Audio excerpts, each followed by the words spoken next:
Good evening, guys, and welcome to my channel. This is going to be a short warning about the sun. No, seriously, look, right? I could say that I've got sensitive skin, but I have been lying out in the sun quite a lot. And as you can see, I'm not exactly burnt, but I've got to deal with this nose. And I'm going to Glastonbury Festival in 2 days. And this always happens to me. I always look my worst just before, like usually by the end of the festival I'll be covered in cold sores and stuff from all the grime, but yeah, it looks worse from a distance. Look how you can. I'm going to cover this up, seriously.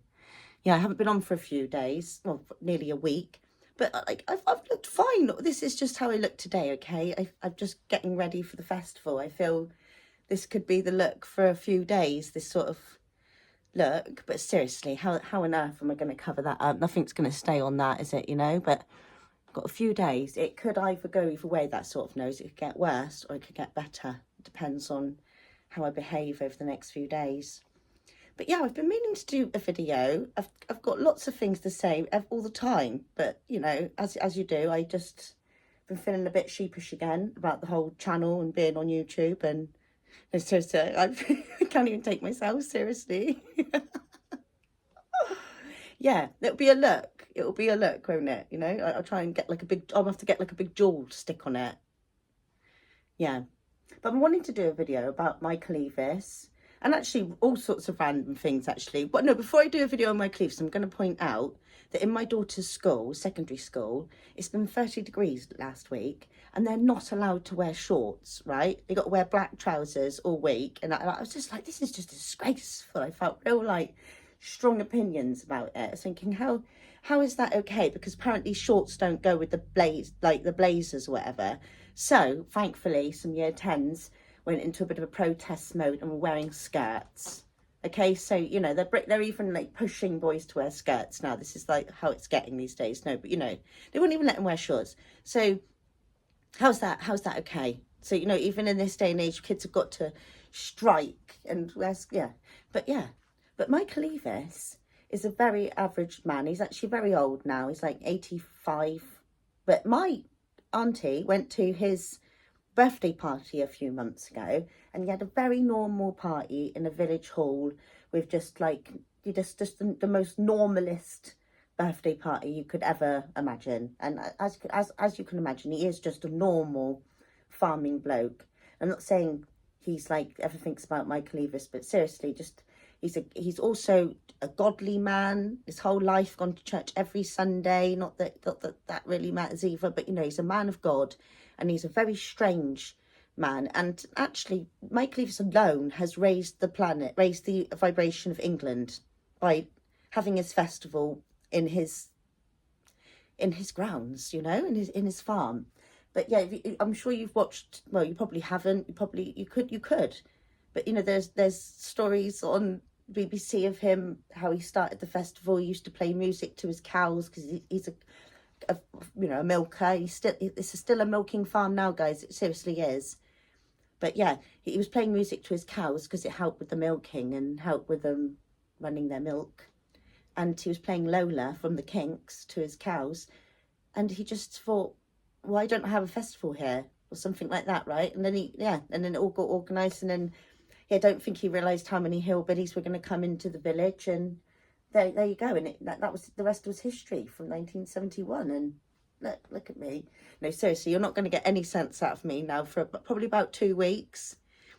I'm going to do a couple of videos, I think, when I'm in Glastonbury. We'll see how it goes. We flow, but yeah. I would honestly just give me luck on this nose and hope that I could not get possibly any uglier than this. I also haven't been doing myself any favours because, like, I get a bit, like I've said before, I always feel like the festival, you can feel an anticipation of how it's going to fit, and it's busy. And I was watching on Netflix about, well, it's not even funny actually, the train wreck at, is it his name Tom Scott? I can't remember what his name was, but it's like about like a problem at Travis Scott, yeah, festival in 21, where it's not even like, I don't even want to talk about it. Like I think 8-10 kids died, like literally people died. They got squashed, And like being short like me, like, you know, you don't really want to get stuck in crowds, and these people just got pushed over and squashed, and it's not going to happen at Glastonbury Festival. But it is a very busy place and there's a lot of people, and it wasn't the most helpful thing to be watching just before going in, you know. But yeah. Oh, my partner, he just says, like, he just came and found me having a cigarette, and he's like, "You're not doing a video like that, are you?" I know I look that bad, don't I? I was going to say, do I really look that bad? But I do, I do look quite bad, don't I? Yeah, yeah. But yeah, basically the video was about Michael Evis and how that is a man that worked totally on instinct, a man of divine entity. Hang on a minute, I need to stand my phone up, don't I? Because I can't, balance it like that. But he was a man that followed his heart and pissed off his whole village. Like, and you know, and like I said, if you look into the history of Glastonbury Festival and what it's gone through over the years with just the amount of abuse the whole village has gone through, but from the amount of hillbillies that have come through the town, you know, and when before the big fence, like the amount of people that used to get in, and like I was just saying about numbers, because that's what happened at Travis Scott. It was like 20,000 people extra. But yeah, a man that followed his heart, and a man now that is very ill and got dementia, and now his daughter runs the festival, Emily. But yeah, a man that is just followed his heart and has changed the history of the world, basically, because now, because of Glastonbury Festival, that's why what birthed all of the festivals, didn't it? You know, so it's changed one man's decision with his ground, and just being crazy and going with his heart. Look what happened, and look what's happening now. Even though there are so many disasters around the world right now, I feel like the air is thicker than ever. I think we all know that. It don't even need to be said. But we're going to go to Glastonbury and we're going to celebrate life, celebrate the best that humanity can offer. And that's the way it is. But the best that humanity can offer right now is a red nose. So I'm going to pop off now and cleanse my nose. I'm not going to squeeze. No. Yeah, I'm going to cleanse it. I think the best thing is just not to put anything on this. I need to actually put it down to sun cream. Yeah. But wish me luck with my nose. It's Sunday, so we're going to put the kids to bed in a minute. And, yeah. So it's Monday tomorrow, Tuesday. So I'm going to try and do some sensible videos tomorrow. I'm sure I'll manage to wash my hair tomorrow.